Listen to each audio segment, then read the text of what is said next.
उस वाले के यीशु मसीह उन सारे विचारों को, उन अंधे को देख रहा था जिनको जिन्होंने आगे दिया था, उनको देख रहा था यीशु मसीह के सेवकाई में करा था, छोड़ दिया। आज भी आपके साथ में कोई रहे या ना रहे, जरूर सोचे कि प्रभु मेरे साथ है। ज्यादा बड़ा चिंता तू के बारे में करेगी। प्रभु अगर तू मेरे साथ है तो सब कुछ मेरे पास है, यदि तू मेरे साथ नहीं तो सब कुछ रहने के बाद भी मैं क्या हूँ? शून्य हूँ। आगे ये हो गया पांचवी वाणी का व्याख्या है कि पहला चौथा वाणी का व्याख्या आपका जो प्रायोरिटी है, या जो आप प्रायोरिटी को क्या परमेश्वर को देना। Thank you. पांचवी वाणी, मैं प्यासा हूं, मैं प्यासा हूं। मैं प्यासा हूं का 5 शब्द है। Hungry life, hungry life Bible में लिखा के धन्य हुए तो धर्म की कर्म भूखे और प्यासे। विश्वासी इस समय में अपने को ऐसा सोचता है कि मान के चलिए कि इसका पेट भर गया है, खाना खाएगा नहीं खाएगा। आत्मा में कभी भी आप इस हालत में ना आ जाए आपका पेट भरा है और मुझे वचन सुनने का जरूरत नहीं। कभी भी ऐसा ना सोचे।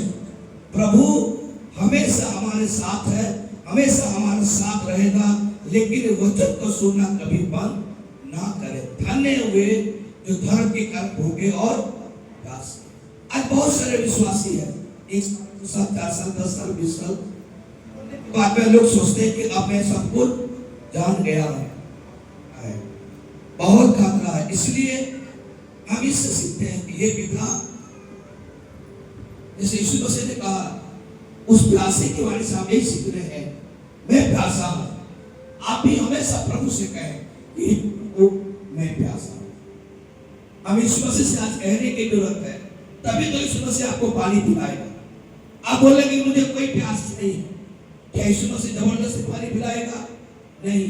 रेवलेशन 3:20 में लिखा गया है, प्रकाशित 3:20 में लिखा गया है कि मैं द्वार पर खड़ा हुआ क्या कर रहा हूं? खटखटाता हूं। यीशु मसीह हमारा एक ऐसा परमेश्वर है, वो कोई हथियार लेकर नहीं आया, ना ही वो हथियार के साथ में सेवा किया है, ना ही वो क्रूस पर टांगा जा रहा था। उस समय में भी उनके चेलों ने, एक चेलों ने क्या कर दिया? रोम सैनिक के कान को क्या कर दिया? काट। यीशु मसीह बोला रहने दे, अपने तलवार को क्या कर अपने म्यान में रख। यीशु मसीह क्रोधी परमेश्वर नहीं है। यीशु मसीह हमें हमेशा हमेशा हमें प्रभु की वचन की ओर आगे बढ़ने के लिए प्रेरित करता है। आप भूखे रहे। यीशु मसीह स्वयं कहता था, जब तक मैं अपने पिता से सुनता नहीं और देखता नहीं तब तक मैं काम नहीं करता। जो देखता हूं, जो सुनता हूं, वही करता हूं। इसका मतलब है कि आप अपने जीवन में हमेशा प्रभु के वचन को प्राप्त भूखे और प्यासे रहे। सीखना बंद नहीं करा। सीखना बंद तो जितना बंद, सीखना बंद तो जितना बंद। जिस दिन आप सीखना बंद कर देंगे उस दिन आपका खाना शुरू हो जाएगा। छठवां पूरा हुआ, फिनिश हुआ। फिनिश को जो भी काम मिलता है वो पूरा करे, जो भी मिलता है उस काम को पूरा करे। अधूरा छोड़ने वाले को भी यीशु मसीह नहीं कहेगा प्रभु कभी नहीं उनको पसंद करेगा जिन्होंने अपने सेवा को छोड़ा, अपने कलीसिया को छोड़ा, अपने पास्टर को छोड़ा, अपने भाई बहन को छोड़ा। ऐसे बहुत सारे विश्वासी होंगे, बाइबल में लिखा गया है, ऐसे बहुत सारे विश्वासी होंगे, अंत के वो क्या होंगे? छोड़ के चले आएंगे। लेकिन मैं आज आपको उत्साहित करके जा रहा हूं कि आप अपने विश्वास में बने रहें और उसको पूरा करें। रेवलेशन 2:10 में लिखा है, 2:10 प्रकाशित है कि अंत तक विश्वासी रहता तुम्हें क्या मिलेगा? जीवन का मुकुट मिलेगा। जो पास्टर साहब को जो जिम्मेदारी दिया है वो पूरा कर रहे हैं। आपको जो जिम्मेदारी मिला है आप उसको पूरा करें, क्योंकि हमारा परमेश्वर पूरा करने वाला परमेश्वर है। सातवीं वाणी, हे पिता मैं अपनी आत्मा तेरे हाथों में सौंपता हूं। ये भी प्रार्थना कर। आखिरी वाणी में शुरुआत में जैसे प्रार्थना की उस रात्रि में प्राप्त करें। इसका मतलब है सरेंडर योर लाइफ, अपने जीवन को खुदा के हाथों में क्या करें? समर्पण। खुदा के हाथों में समर्पण करने से क्या फायदा होगा? खुदा के हाथों में समर्पण करने का मतलब ये है कि आपकी ताकत उस कार्य को करने के लिए नहीं होगा, लेकिन खुदा उसमें इन्वॉल्व होने के कारण आपका काम सफल होगा। आपका ताकत कम है, जैसे कि हमारे जो अनुग्रह को आप बहुत सारे लोग जानते हैं। जो मेरा बेटा है, मैं जब जुपिटर स्कूटी जब भी घर के अंदर घुसाता हूँ, तब वो क्या करते रहता है? ढकलने की कोशिश करता है। और कभी अभी जो 2 साल में कभी नहीं निकल पाए, लेकिन वो क्या कर रहा है? ढकल रहा है, चुप। और गाड़ी कौन लेके जा रहा है? उसके पिताजी। मैं गाड़ी को घुसा रहा हूं, लेकिन पीछे क्या रहा हो? ढकल रहा है।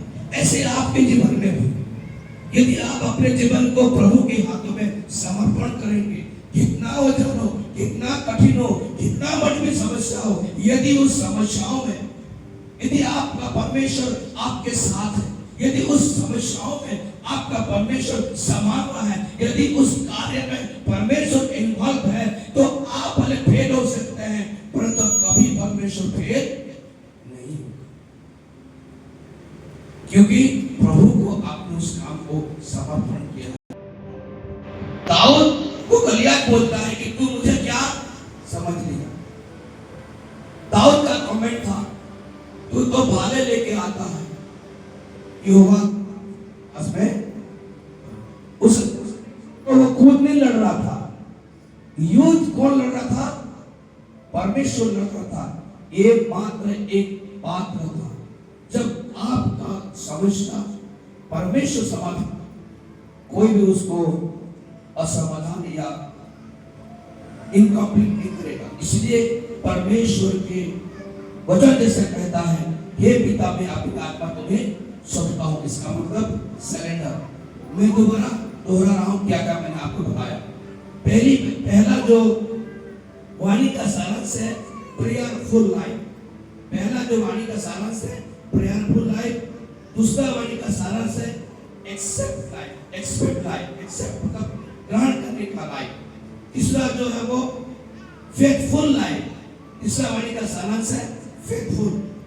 चौथा वाणी का है प्रियोरिटी। पांचवा वाणी का सारांश है हंग्री। छठवां वाणी का सारांश है कंप्लीट। और सातवां वाणी का सारांश है सरेंडर।